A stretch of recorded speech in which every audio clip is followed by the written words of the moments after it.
ناظرین، پروگرام تثلیث یا توحید کے اس نئے ایپیسوڈ میں ہم آپ کو خوش آمدید کہتے ہیں۔ آج کے اس پروگرام میں ہم پرانے عہد نامے میں تثلیث پر گفتگو کریں گے، اور ایک بار پھر ہمارے ساتھ موجود ہیں بھائی سلیمان جان۔ بھائی، ہم آپ کو اپنے شو میں ویلکم کرتے ہیں۔ تھینک یو بھائی، پچھلے کچھ شوز میں ہم نے تثلیث کے نظریات اور یہودیت میں جو تثلیث کا پس منظر ہے اس کو سمجھنے کی کوشش کی تھی، اور آپ نے ہمیں کچھ یہودی تصورات جیسے حکمت کے بارے میں بتایا تھا، اور یہ کہ ان تصورات کو پرانے عہد نامے میں کس طرح سے پیش کیا گیا ہے۔ لیکن آج ہم اس موضوع پر زیادہ توجہ مرکوز کریں گے کہ آیا ہم پرانے عہد نامے میں تثلیث کو پاتے ہیں یا نہیں۔ جی، تھینک یو ویری مچ انمول۔ اور اس میں ہم نے اصول تو ہم نے دیکھے تھے، اور اس پہ میں نے جو دہرانے کے لیے میں کہوں کہ ہم نے کہا تھا کہ ہم مسیحی جب نقطۂ نظر سے، ہم مسیحی ایمان کی نظر سے دیکھتے ہیں تو ہمیں وہ تثلیث کی باتیں نظر آتی ہیں، اور اس میں نے یہ واضح کیا تھا کہ اکثر یہ غلط فہمی ہوتی ہے کہ ہم چند آیات کی بات نہیں کر رہے ہوتے۔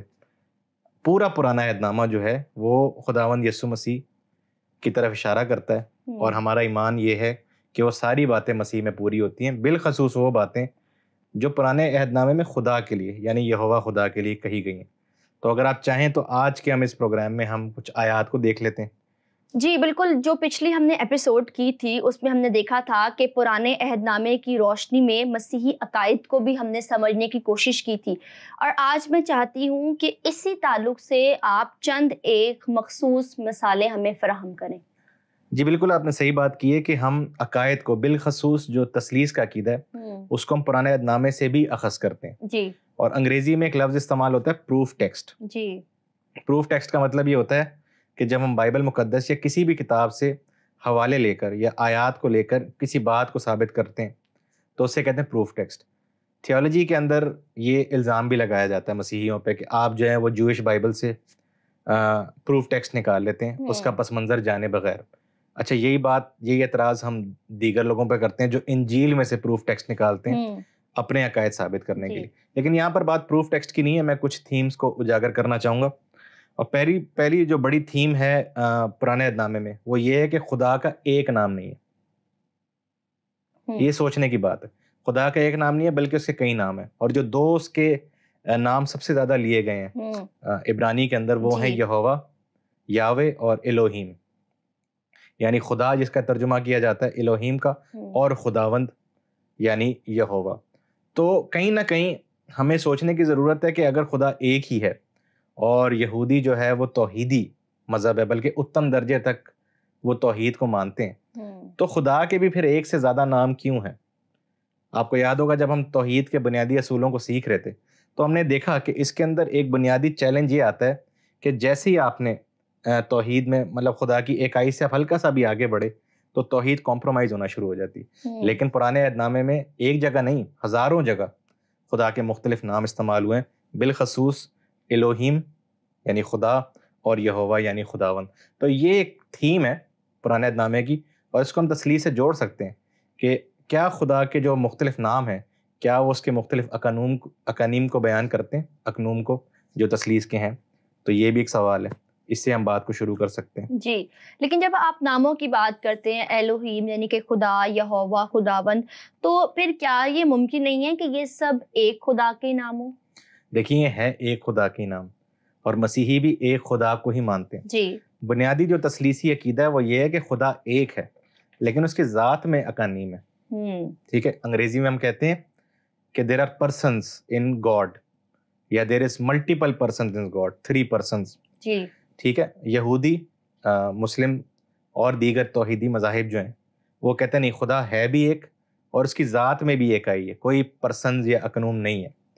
تو آپ کی بات صحیح ہے کہ سارے نام ایک ہی خدا کے، لیکن ہم اس کو تعبیر دے رہے ہیں تثلیث کے ساتھ۔ جی، اس کے علاوہ آپ کو یاد ہوگا کہ ہم نے جب JEPD تھیوری کی بات کی تھی یعنی ببلیکل کرٹیسزم کی، اس کے اندر بھی یہ بات آتی ہے کہ جو مختلف خدا کے نام ہیں یہ محض سینونم یعنی ایک معنی، ایک جیسے جو معنی کے الفاظ ہوتے ہیں وہ نہیں ہیں، بلکہ جہاں پر الوہیم استعمال ہوا ہے، جہاں پر یہوہ استعمال ہوا ہے، وہاں پر پوری الہیات بدل جاتی ہے۔ مثال، اور اس کی موٹی مثال یہ ہے کہ جو خدا ہے الوہیم، ہمیشہ اس کو دکھایا گیا کہ وہ آسمان پر ہے، وہ بادشاہ کی طرح حکم دیتا ہے اور چیزیں ہو جاتی ہیں, کہ جب وہ تخلیق کرتا ہے تو کہتا ہے ہو جا, اور وہ ہو جاتی ہے. لیکن جو یہوہ خدا ہے ہمیشہ اس کو دکھایا گیا ہے کہ وہ بچانے والا ہے. وہ کہتا ہے کہ میں اتر آیا ہوں, اور وہ اپنے لوگوں کے بیچ میں. تو ایک بنیادی فرق ہے. اور اس کو اگر ہم تثلیث سے تعبیر دیں تو خدا باپ الوہیم اور یہوہ خدا خداوند یسوع مسیح جو اتر آیا زمین پر انسانوں کو بچانے. تو اس کو ہم دیکھ سکتے ہیں, اس کے مختلف معنی ہیں, لیکن اس کو ہم تثلیث سے تعبیر دے سکتے ہیں. میں ایک حوالہ بھی پڑھنا چاہوں گا, پہلا کرنتھیوں اس کا 8واں باب اور اس کی 5ویں اور 6ٹھی آیت. یہ میں آپ کو بتانا چاہ رہا ہوں کہ یہ جو خدا کے نام ہیں یہ کس طرح تثلیث پر اپلائی ہوتے ہیں. پولس رسول لکھتے ہیں کہ اگرچہ آسمان و زمین میں بہت سے خدا کہلاتے ہیں, چنانچہ بطور خدا اور بطور خداوند ہیں, لیکن ہمارے نزدیک تو ایک ہی خدا ہے, یعنی باپ, جس کی طرف سے سب چیزیں ہیں اور ہم اسی کے لیے ہیں. اور ایک ہی خداوند ہے, یعنی یسوع مسیح, جس کے وسیلے سے سب چیزیں موجود ہوئیں اور ہم بھی اسی کے وسیلے سے ہیں. تو یہاں پر وہ 2 لفظ استعمال کر رہا ہے, خدا اور وہ ہے باپ, اور خداوند یعنی یسوع مسیح. اور یہ اس طرف اشارہ ہے جو جسے ہم کہتے ہیں یہودیوں کا جو کلمہ ہے, سن اے اسرائیل, شما اسرائیل, استثنا کی کتاب اس کا 6واں باب 4تھی آیت میں, کہ سن اے اسرائیل, خداوند تمہارا خدا ایک ہی خداوند. اور یہ ہم کہتے ہیں کہ یہ یہودی مذہب کا کلمہ ہے. بالکل. تو اس میں بھی خدا اور خداوند یہ 2 نام ہیں خدا کے. تو اس کو نئے عہد نامے میں انجیل میں خدا کو باپ سے اور خداوند کو جناب مسیح سے تشبیہ دی جاتی ہے. اور یہ اس تثلیثی ایمان کی بنیاد ہے, یعنی خدا کے مختلف نام, ان کو ہم تثلیث سے تعبیر کرتے ہیں. تو یہ ایک مثال ہے, کئی حوالے اس کے دیکھے جا سکتے ہیں, لیکن یہ ایک بڑی مثال ہے کہ ہمیں پرانے عہد نامے میں تثلیث کہاں ملتی ہے. یہ بات آپ نے بڑی انوکھی اور ایک انٹرسٹنگ بات بتائی ہے کہ جب بائبل مقدس میں خدا کو مختلف ناموں سے پکارا گیا ہے تو وہ بحیثیت مترادف نہیں ہے, سینونمز نہیں ہے, بلکہ اس کے پوری ایک تھیولوجی الگ ہے, الگ الگ نام ہے. اور آپ نے بڑی خوبصورت مثال بھی دی ہے ہمیں کرنتھیوں کے خط میں سے. میں چاہوں گی کہ ایسی کوئی اور مثالیں آپ دے سکتے ہیں جس میں ہمیں بتایا گیا ہو کہ خدا کو جو ہے وہ الوہیم کے طور پر پیش کیا جا رہا ہو ایک جگہ پر, اور خداوند یسوع مسیح کو یاوے کے طور پر, خداوند کے طور پر. جی اس کی اور مثالیں بھی ہیں. میں یہ بھی بتاتا چلوں کہ جو الفاظ کی جو بات ہوتی ہے یا گرامر کی جو بات ہوتی ہے نا, اس میں ذاتی طور پر خود اتنا نہیں جانا چاہتا. اس کی وجہ یہ ہے کہ جو مذہب ہوتا ہے, کوئی بھی مذہب, یہ اس کو آزادی ہوتی ہے کہ وہ کس لفظ کو کس طرح ادا کرے یا اس کے کیا معنی وہ رکھے. اور آپ یہ دیکھیں گے کہ بہت سارے مذاہب کے اندر ایک ہی لفظ کے مختلف معنی ہوتے ہیں. مثال کے طور پہ اگر ہم قربانی دیکھ لیں تو مسیحیت میں, دین اسلام میں, دین یہودیت میں اور ہندو مذہب میں تصور بالکل فرق ہے. اسی طرح پاکیزگی کی اگر ہم بات کریں تو لفظ ایک ہی ہوتا ہے, لیکن اس کے مطلب فرق ہوتے ہیں. تو اس میں بہت زیادہ نہیں جانا چاہ رہا کہ جو ناموں کی بحث ہے یا جو گرامر کی بحث ہے, لیکن اسی بات کو میں آگے بڑھاؤں گا کہ اب یہ نام ہم لے لیتے ہیں الوہیم. یہ ایل مطلب ہوتا ہے خدا, ٹھیک ہے, ایل کا مطلب جیسے اللہ بھی ہے, تو اس کو کہتے ہیں خدا, ٹھیک ہے. تو اسی ہم نام پہ رہتے ہیں, الوہیم یعنی خدا. اب گرامر کے حوالے سے یہ جمع کا صیغہ ہے, جسے ہم انگریزی میں کہتے ہیں پلورل, یعنی یہ واحد کو نہیں ظاہر کرتا, یہ جمع کو ظاہر کرتا ہے, یہ جو نام ہے الوہیم. لیکن اس کا ترجمہ کبھی بھی جمع میں نہیں ہوتا, اس کا ترجمہ ہمیشہ واحد میں ہوتا ہے, خدا. کیونکہ جو اس کے بعد اس خدا کی جو باتیں ہیں یا اس خدا کے جو کام ہیں وہ ہمیشہ واحد کے صیغے کے ساتھ ہیں.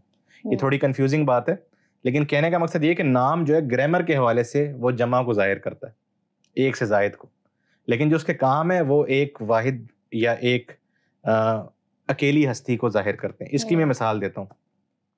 پہلی آیت جو ہے شریعت کی اور بائبل کی بھی, کہ خدا نے ابتدا میں زمین اور آسمان کو پیدا کیا, تو وہاں جو لفظ ہے وہ ہے الوہیم, خدا کے لیے.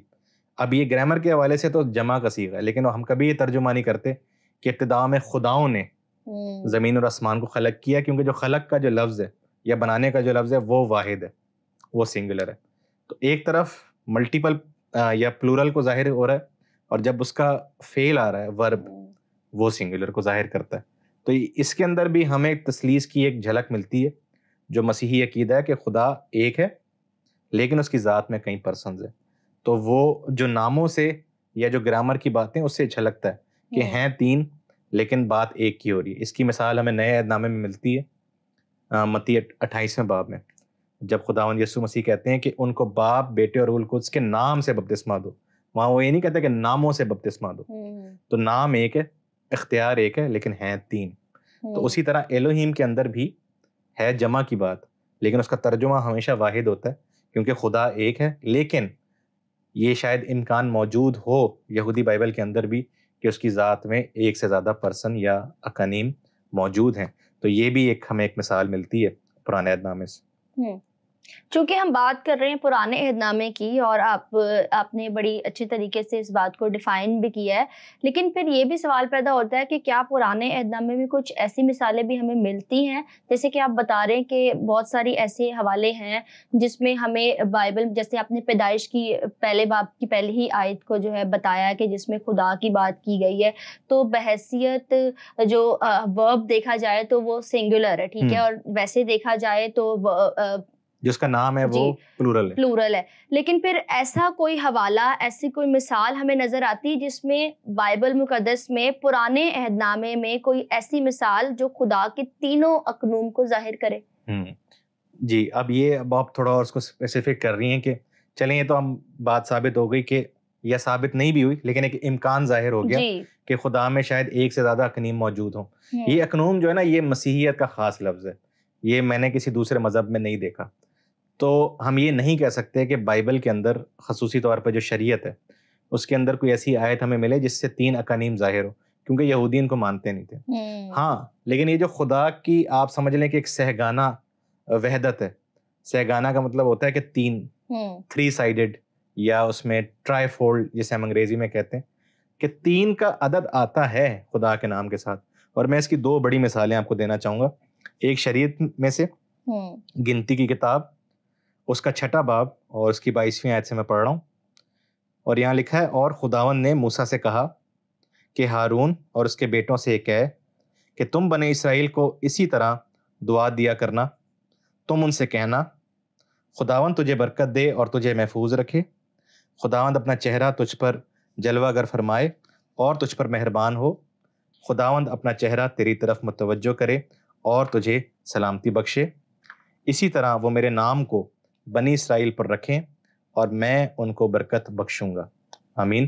تو یہاں پر آپ یہ دیکھیں کہ حضرت موسیٰ سے خداوند فرماتا ہے کہ ہارون, یعنی جو کاہن تھے, کاہن جتنے بھی ہیں بنی اسرائیل کے, ان سے آپ نے کہنا ہے کہ آپ نے اس طرح سے لوگوں کو دعا دینی ہے. اور ان میں پھر وہی بات ہے کہ وہ میرے نام کو, یعنی سنگولر. لیکن آپ یہاں پر دیکھیں کہ خداوند کا نام 3 دفعہ ہے. ٹھیک ہے, خداوند تجھے برکت دے, ٹھیک ہے, خداوند اپنا چہرہ تجھ پہ جلوہ گر کرے, اور خداوند اپنا چہرہ تیری طرف متوجہ کرے. تو یہ 3 دفعہ خدا کا نام لینا. اور آپ کو پتہ ہے کہ آج بھی ہم اپنے چرچز میں اسی طرح سے جماعت کو جب رخصت کرنا ہوتا ہے پادری صاحب نے, تو وہ یہ آیت بولتے ہیں اور اس کو ہم تثلیث سے تعبیر بھی کرتے ہیں. اس کے علاوہ ایک اور حوالہ ہے انبیاء کے صحائف میں سے, یسایہ کی کتاب, اس کا 6 باب, اور یہاں لکھا ہے کہ جس سال میں عزیہ بادشاہ نے وفات پائی, میں نے یعنی یسایہ نے خداوند کو ایک بڑی بلندی اور اونچے تخت پر بیٹھے دیکھا, اور اس کے لباس کے دامن سے ہیکل معمور ہو گئی. اس کے آس پاس سرافیم کھڑے تھے جن میں سے ہر ایک کے 6 بازو تھے, اور وہ پکارتے تھے, قدوس قدوس قدوس رب الافواج, ساری زمین اس کے جلال سے معمور ہے. یہاں پر یسایہ نبی ایک رویا یا ایک ویژن دیکھتے ہیں جس میں خداوند اپنی ہیکل میں بیٹھا ہے. اور یہ جو سرافیم, فرشتوں کا نام ہے سرافیم, یہ وہاں پر موجود ہیں. اور یہ خداوند کا نام کس طرح لیتے ہیں, قدوس قدوس قدوس. اب یہ بھی 3 دفعہ. اور یہ بھی آپ کو پتہ ہے کہ ہم اپنی چرچز کے اندر اس آیت کو بھی دہراتے ہیں, اور اس سے بھی ہم تثلیث کو ہی تعبیر کرتے ہیں کہ خدا کا نام 3 دفعہ لیا جا رہا ہے, یعنی قدوس قدوس قدوس, اور ہے خدا ایک ہی. اچھا, اس میں آپ یہ بھی دیکھیں جو سرافیم کا لفظ آیا نا, یہ بالکل ویسے ہی جیسے الوہیم. تو آپ اس سے بھی ثابت ہو رہا ہے کہ جمع کو ظاہر کرتا ہے, یعنی ایک سے زائد کو. تو یہ 2 حوالے ہمارے پاس کم سے کم پرانے عہد نامے میں جس میں خدا کی 3 دفعہ نام لینے کو اہمیت دی گئی ہے, اور یہ کلیسیا میں ان کو اپنایا گیا اور چرچ میں ہم ان کو پڑھتے ہیں. شاید یہودیوں سے بھی زیادہ ہم ان حوالوں کو ہر سنڈے ہم پڑھتے ہیں. اب دیکھیں یہی بنیاد بنتی ہے جسے ہم چرچ میں کہتے ہیں کلمات برکات, کہ جب ہم کہتے ہیں کہ خدا یسوع مسیح کا فضل, خدا باپ کی محبت اور روح القدس کی شراکت جو ہے وہ ہم سب کے ساتھ ہو. یہ ہم آخر میں دعا کرتے ہیں جب چرچ ختم ہوتا ہے. تو آپ یہ دیکھیں خدا کی 3 دفعہ اس کا نام لیا جاتا ہے. اب ہم اس کو باپ, بیٹا اور روح القدس کہتے ہیں. جو کہ پرانے عہد نامے میں صرف خداوند یا قدوس قدوس قدوس، ٹھیک ہے. تو یہ بھی ایک بنیاد بنتی ہے کہ جہاں پر خدا کو 3 ناموں سے یا 3 اس کے اقانیم یا 3 اس کی فطرت کے زاویوں کے ساتھ اس کو بیان کیا جائے. اب اس میں دلچسپ بات یہ ہے کہ یہ صرف دین یہودیت یا دین مسیحیت میں نہیں ہے. یہ فینومینا آپ جسے کہہ لیں یا یہ ایک ٹرینڈ آپ کہہ لیں، یہ دیگر مذاہب میں پایا جاتا ہے. مثال کے طور پر اگر آپ دین اسلام میں دیکھیں تو ہم کہتے ہیں بسم اللہ الرحمن الرحیم. اب یہاں بھی خدا کے 3 نام ہیں، لیکن ظاہر ہے وہ اس کو تثلیث سے تعبیر نہیں دیتے کیونکہ وہ توحید کے ماننے والے. اسی طرح یہودی بھی ان 3 ناموں کو یا 3 دفعہ خدا کے نام کو لینے کو تثلیث سے تعبیر نہیں کرتے، لیکن ہمیں یہ امکان نظر آتا ہے کہ ہاں یہاں پر خدا کی 3 اقانیم جو ہیں شاید ان کی بات ہو رہی ہے، اور اس کو چرچ نے پھر اسی طرح قبول بھی کیا. یہ بہت اچھی مثال آپ نے پیش کی ہے. لیکن قدوس قدوس قدوس پھر ہم دیکھتے ہیں کہ موسیٰ کے حوالے میں 3 دفعہ خداوند کا نام آیا، لیکن شاید اس طور پر جو ہے وہ اس میں وضاحت ہمیں نظر نہیں آتی. تو کیا آپ کوئی ایسی مثال دے سکتے ہیں جس سے اس چیز کو اور زیادہ واضح کیا جا سکے؟ اچھا، ہم نے نا پھر ایک آپ سمجھ لیں ایک تسلسل بنانے کی کوشش کی کہ ہم نے پہلے یہ دیکھا کہ جو خدا کے نام ہے یا جو خدا کا نام ہے، کیا اس میں یہ امکان پایا جاتا ہے کہ شاید ایک وحدت میں کثرت. تو ہم نے وہ دیکھا کہ ہاں امکان پایا جاتا ہے. پھر ہم نے یہ بھی دیکھا کہ کیا اس کو 3 دفعہ اس کا نام لینے کی کوئی اہمیت ہے یا کوئی اس کا جواز ہے. ہم نے دیکھا ہاں وہ بھی ہے. تو اب ہم اس کو تھوڑا سا آگے بڑھاتے ہیں کہ اب ان 3 کے اندر کچھ فرق بھی ہوتا ہے یا نہیں. اور اس کے لیے سب سے بنیادی حوالہ جو میں دیکھنا چاہوں گا وہ بالکل پیدائش کا پہلا باب ہی ہے، یعنی بائبل جہاں سے شروع ہوتی ہے، پیدائش کی کتاب، اس کا پہلا باب اور اس کی پہلی چند آیات میں پڑھنا چاہوں گا. اور یہاں لکھا ہے خدا نے ابتدا میں زمین اور آسمان کو پیدا کیا، اور زمین ویران اور سنسان تھی اور گہراؤ کے اوپر اندھیرا تھا، اور خدا کی روح پانی کے سطح پر جنبش کرتی تھی، اور خدا نے کہا روشنی ہو جا، اور روشنی ہو گئی. اب یہ وہ بنیادی آیت ہے جس سے بائبل مقدس شروع ہوتی ہے اور خدا کو بطور خالق ظاہر کیا جاتا ہے.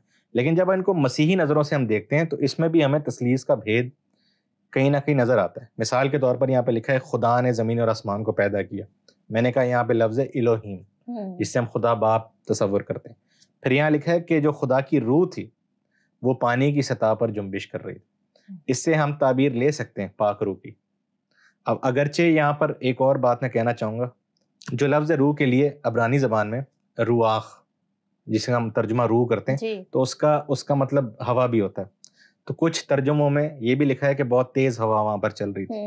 جس طرح گڈ نیوز بائبل کے اندر آپ دیکھیں گے تو وہاں پہ لکھا ہوگا اسٹرانگ ونڈز. بہت سارے مسیحی علماء کہتے ہیں کہ اس کا ترجمہ ہونا چاہیے ہوا، تیز ہوا. لیکن بہت سارے یہودی علماء ہیں جو کہتے ہیں نہیں، یہ ہوا کی بات نہیں ہو رہی، یہ خدا کے روح کی بات ہو رہی ہے.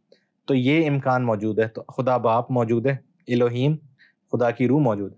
اور پھر جو تیسرا قانون ہے جناب مسیح جسے ہم کہتے ہیں، وہ یہاں پر لکھا ہے کہ خدا نے کہا روشنی ہو جائے. تو یہاں پہ خدا کا کلام جو ہے وہ ظاہر ہوتا ہے. اور ہم یہ مانتے ہیں کہ جو جناب مسیح ہیں وہ خدا کا کلمہ ہے، وہ کلمت اللہ ہے، وہ کلام ہے جو خدا کے اندر سے صادر ہوتا ہے، اور وہی جسم اختیار کر کے اس دنیا میں آیا.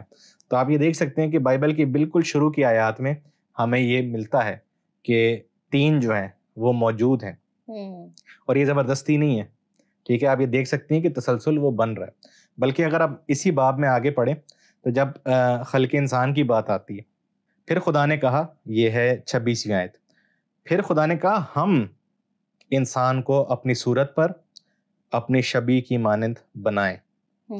اب یہ اگر خدا واحد ہے تو یہ ہم کیوں کہہ رہا ہے؟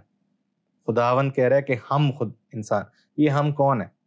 اب بہت سارے لوگ کہتے ہیں کہ جس طرح بادشاہ بات کرتے ہیں ہم، پرانی اردو میں بھی لوگ اس طرح اپنے آپ کے لیے کہتے تھے. ایک بڑے مشہور فلم سٹار بھی ہیں جن کے بارے میں کہا جاتا ہے کہ وہ ہم، آج بھی لوگ کہتے ہیں ہم. ٹھیک ہے، لیکن یا تو پھر یہ ثابت کیا جائے کہ عبرانی زبان میں بھی اس طرح کا طرز موجود تھا، عام لوگوں کا اپنے لیے ہم کا استعمال کرنا. پھر یہ کہ ہمیں دکھایا جائے. اب دیکھیں بائبل کے اندر بادشاہوں کا بہت ذکر ہے. ساؤل بادشاہ ہیں، داؤد بادشاہ ہیں، سلیمان بادشاہ ہیں. یہ تو بادشاہ ہیں نا، تو کیا وہ بھی اسی طرح بات کرتے ہیں بائبل کے اندر؟ تو یہ ثابت کرنا مشکل ہے کہ خدا یہاں پر ہم کیوں کہہ رہا ہے. اب میں پھر کہہ رہا ہوں کہ یہودی اس سے تثلیث نہیں سمجھتے، وہ اس کی فرق تعبیر کرتے ہیں. لیکن بطور مسیحی ہم کہہ رہے ہیں, ایک سوال بنتا ہے کہ اگر خدا کی ذات واحد ہے, اگر اس میں کوئی کثرت نہیں پائی جاتی, تو وہ ہم کا لفظ کیوں استعمال کر رہا ہے؟ اور آگے جا کے لکھا ہے اور خدا نے, اس آیت کے بعد پہلے اس نے کہا ہم انسان کو اپنی صورت پر بنائے, آگے لکھا ہے اور خدا نے انسان کو اپنی صورت پر پیدا کیا. اب پھر واحد کا صیغہ آ گیا جی. تو جمع اور واحد کا صیغہ بار بار آ رہا ہے. یہ ہمیں بتانا ہے لوگوں نے, ترجمہ کرنے والوں نے بھی, یہودی علماء نے بھی, اور دیگر مذاہب کے لوگوں نے بھی, کہ پھر اس کے اندر کیا بھید ہے. اگر یہ اس کی تعبیر یا اس کی تشریح تثلیثی انداز میں نہیں کرنی چاہیے تو پھر کس انداز میں کرنی چاہیے؟ کم سے کم یہ پیور توحید کو تو ظاہر نہیں کرتا کہ خدا کے ساتھ ہم کا صیغہ لگایا جائے. بلکہ مجھے بہت سارے لوگوں نے کہا ہے کہ ہم خدا کے ساتھ تو بھی اس لیے لگاتے ہیں, ہم اس لیے نہیں لگاتے تاکہ شرک کا اندیشہ نہ پیدا ہو. یہ لوگ کہتے ہیں, علماء نہ بھی کہیں, لوگ یہ کہتے ہیں کہ خدا کو تو ہی کہنا چاہیے, آپ نہیں کہنا چاہیے, یا ہم نہیں کہنا چاہیے, تاکہ وہ شرک کا اندیشہ نہ پیدا ہو. تو یہاں تو پیدا ہو رہا ہے ان کے بقول شرک کا اندیشہ, لیکن یہ بائبل کی صحیح ترجمہ ہے, اور عبرانی سے بالکل جو صحیح متن کے حوالے سے کہ خدا کی وحدت اور کثرت دونوں ہمیں ملتی ہیں. تو آپ یہ دیکھیں کہ تین صرف نام کو دہرانے کی بات نہیں ہے, وہ تین آپ کو نظر بھی آ رہے ہیں کہ خدا ہے, اس کی روح ہے, اس کا کلمہ ہے, اور وہ بار بار اپنے آپ کو کبھی واحد کبھی جمع میں مخاطب کرتا ہے. تو یہ آپ کو مثالیں اس کی مل تو رہی ہیں. لیکن یہ جو حوالہ ہم خلق انسان کا ذکر کر رہے ہیں, اس کے بارے میں ایک اور بھی اسکول آف تھاٹ ہے کہ فرشتگان کی طرف شاید یہ اشارہ کرتا ہے, تو اس کے بارے میں آپ کیا کہیں گے؟ جی بالکل, آپ نے بالکل صحیح کہا کہ یہ فرشتگان کی طرف بھی اب یہ دیکھیں نا, یہ وہ ہیں یہ جواز جو توحیدی مذاہب ہیں, خاص طور پر دین یہودیت, جن کی یہ الہامی کتاب ہے بنیادی, تو وہ یہ کہتے ہیں کہ شاید خدا جو ہے وہ فرشتوں سے بات کرتے ہوئے کہہ رہا ہے کہ چلو اب ہم انسان کو بنائیں. تو اس میں پھر آگے جا کے پھر ہم یہ سوال کر سکتے ہیں کہ کیا پھر فرشتے بھی خالق ہیں؟ کیا خدا مشورہ لیتا ہے لوگوں سے؟ لیکن چلیں اس کو بھی رہنے دیں. پھر آگے بات یہ آتی ہے, کچھ لوگ یہ کہتے ہیں عبرانی کے اندر, آپ کو یاد ہوگا جو جس ٹیکسٹ بک سے ہم نے عبرانی پڑھی ہے تو اس میں لکھا بھی تھا کہ یہ خدا کی مختلف صفات کو بیان کرتا ہے, کیونکہ آگے یہ بھی لکھا ہے کہ انسان ہم میں سے ایک کی مانند نہ ہو جائے. بالکل. تو ہم میں سے ایک, وہ کہتے ہیں کہ ہماری کچھ صفات, مطلب خدا کہتے ہیں میری کچھ صفات یہ لے نہ لے, یعنی علم ہو گیا یا اختیار ہو گیا. تو اس میں بھی دیکھیں ان کا مسئلہ تو حل ہوتا ہے کہ توحید میں رہتے ہوئے یہ ہم کے لفظ کو کس طرح ڈیفائن کریں, لیکن اندیشہ پیدا ہوتا ہے. اب اگر آپ صفات کو بھی آپ لے رہے ہیں ایز ڈیوائن, کہ خدا کی صفات جو ہیں وہ انڈیپینڈنٹ ہے خدا سے, تو پھر تثلیث کی طرف تھوڑی تھوڑی بات آتی ہے. تو آپ کا اشارہ بالکل صحیح ہے کہ یہ تو ان کا جواز ہے, ٹھیک ہے, لیکن وہ بھی کہیں نہ کہیں ناقص ہو جاتا ہے. اور میں یہ کہنا چاہ رہا ہوں, یہ صرف یہ واحد حوالہ نہیں ہے جس میں یہ پیش ہوتا ہے. یہودی بائبل میں متعدد حوالے ایسے ہیں جس میں خدا ایسے لگتا ہے کہ کسی اور سے بات کر رہا ہے اور اس کو بھی خدا کہہ کے کیا کہتے ہیں مخاطب کر رہا ہے. اگر آپ چاہیں تو میں تھوڑے سے حوالے اور بھی دیکھ لوں. بلکہ میں چاہتا ہوں کہ ناظرین ہمارے ساتھ عبرانیوں کا خط ضرور دیکھیں, اور یہ میں نے پچھلی دفعہ بھی کہا تھا کہ جو عبرانیوں کا خط ہے یہ خاص اہمیت کا حامل ہے, کیونکہ اس کے اندر یہ آپ کو اصول سمجھ میں آتا ہے کہ پرانے عہد نامے کی ساری باتیں کس طرح مسیح میں پوری ہوتی ہیں. تو اس کا اگر آپ پہلا باب ہی پڑھ لیں تو اس میں جو اس کے مصنف ہیں اس خط کا, اس نے الہام کے ساتھ وہ سارے حوالے یہاں پر نقل کیے ہیں جس میں ایسا لگ رہا ہے کہ خدا کسی اور سے مخاطب ہو رہا ہے, اور وہ ذات بھی جس سے خدا مخاطب ہو رہا ہے وہ بھی الہی ذات ہے, یا وہ بھی خدا کی ذات ہے. مثال کے طور پر یہ 4 اور 5 آیت میں پڑھوں گا پہلے باب کی. یہاں لکھا ہے, اور فرشتوں سے اسی قدر بزرگ ہو گیا جس قدر اس نے میراث میں ان سے افضل نام پایا, کیونکہ فرشتوں میں سے اس نے یعنی خدا نے کب کس سے کہا تو میرا بیٹا ہے, آج تو مجھ سے پیدا ہوا. اب یعنی وہ کہہ رہے ہیں کہ مسیح جو ہے فرشتوں سے افضل ہے. وہ کیوں افضل ہے؟ کیونکہ کون سے فرشتے کے لیے خدا نے آیت بولی, اور یہ زبور کا حوالہ ہے, دوسرے زبور کا حوالہ ہے, تو میرا بیٹا ہے, آج تو مجھ سے پیدا ہوا. تو اب عبرانیوں کا مصنف یہ کہہ رہا ہے کہ خدا نے یہ مسیح کے بارے میں کہا ہے, حالانکہ اگر آپ اس کا مفہوم دیکھیں تو یہ بادشاہ کے بارے میں, یعنی داؤد بادشاہ کے بارے میں, لیکن وہ اس کو مسیح پر اپلائی کرتا ہے کہ تو میرا بیٹا ہے, آج تو مجھ سے پیدا ہوا. تو جو خدا کے بیٹے کی بات ہے یہ یہودی بائبل کے میں سے ہی آ رہی ہے. پھر وہ آگے بڑھتا ہے, کہتا ہے اور پھر یہ کہ میں اس کا باپ ہوں گا اور وہ میرا بیٹا ہوگا. یہ بھی حوالہ ہے, یہ جو تواریخ کی کتابیں ہیں بائبل کے اندر یہ اس میں سے حوالہ ہے کہ جب خداوند داؤد بادشاہ کو ایک اولاد کا وعدہ کر رہا تھا. تو وہ کہتا ہے کہ وہ میرا بیٹا ہوگا اور میں اس کا باپ ہوں گا. لیکن عبرانیوں کا مصنف کہتا ہے یہ بھی مسیح کی طرف اشارہ ہے کہ خدا مسیح سے کہہ رہا ہے کہ تو میرا بیٹا ہوگا اور میں تیرا باپ ہوں گا. اسی طرح آگے 8ویں آیت میں وہ کہتا ہے مگر بیٹے کی بابت کہتا ہے, یعنی خدا کہتا ہے, اے خدا تیرا تخت عبدالآباد رہے گا اور تیری بادشاہی کا عصا راستی کا عصا ہے. یہ زبور کا حوالہ ہے, زبور نمبر 103 کا. اور وہاں بھی آپ دیکھیں کہ وہ خدا, مطلب عبرانیوں کا مصنف یہ کہنا چاہ رہا ہے کہ خدا اپنے بیٹے سے کہہ رہا ہے کہ اے خدا تیری راستی کا عصا عبدالآباد قائم رہے گا. تو یعنی یسوع مسیح کی طرف اشارہ ہے اور یسوع مسیح کو خدا کہا جا رہا ہے. ٹھیک ہے, اسی طرح آپ آگے بڑھیں. اسی باب کے پہلے باب کی آخری جو آیات ہیں ان میں لکھا ہے کہ پھر سے وہی آرگیومنٹ دے رہا ہے, لیکن اس نے فرشتوں میں سے کسی کے بارے میں یہ کب کہا تو میری دہنی طرف بیٹھ جب تک میں تیرے دشمنوں کو تیرے پاؤں کے تلے کی چوکی نہ کر دوں. اب یہ جو حوالہ ہے یہ زبور 110 کا حوالہ ہے. ابھی تک تو آپ یہ کہہ سکتے ہیں کہ چلیں یہ عبرانیوں کا مصنف ہے, یہ مسیحی شخص ہے, تو یہ بائبل میں سے, یہودی بائبل میں سے یا زبور میں سے حوالے لے کے جو خدا کی بات ہو رہی ہے ان کو مسیح پر فٹ کر رہے ہیں, شاید زبردستی فٹ کر رہے ہیں. لیکن یہ جو حوالہ ہے کہ تو میری دینی طرف بیٹھ جب تک میں تیرے دشمنوں کو تیرے پاؤں کے تلے کی چوکی نہ کر دوں, یہ اگر آپ زبوروں میں بھی پڑھیں, یہ حوالہ ہے زبور 110, تو وہاں لکھا ہے خدا نے میرے خداون سے کہا, اور آگے یہ آیت ہے. تو یہ داؤد نبی کے بارے میں نہیں ہے, یہ کون ہے جس کے بارے میں داؤد فرماتا ہے. اور اس حوالے کی طرف مسیح نے خود اشارہ کیا کہ ایک جگہ لکھا ہے کہ انجیل کے اندر کہ کچھ لوگ اس کو کہہ رہے تھے ابن داؤد, یعنی اے مسیح داؤد کے بیٹے.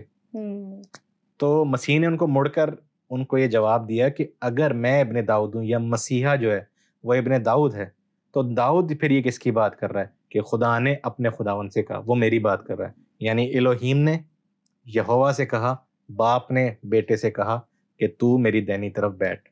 جی بہت شکریہ سلیمان بھائی, آپ نے بہت اچھے طریقے سے ان تمام تر چیزوں کی وضاحت کی ہے. اب ہمارے پروگرام کا وقت ختم ہوا جاتا ہے. جی ناظرین, آج کی گفتگو سے ہم نے سیکھنے کی کوشش کی ہے کہ پرانے عہد نامے میں دیگر مثالیں ایسی موجود ہیں جس میں ہمیں تثلیث کا عقیدہ نظر آتا ہے. امید کرتے ہیں کہ آج کی قسط سے آپ نے بہت کچھ سیکھا ہوگا. ہمیں اور ہماری ٹیم کو اپنی دعاؤں میں یاد رکھیے گا. بہت شکریہ.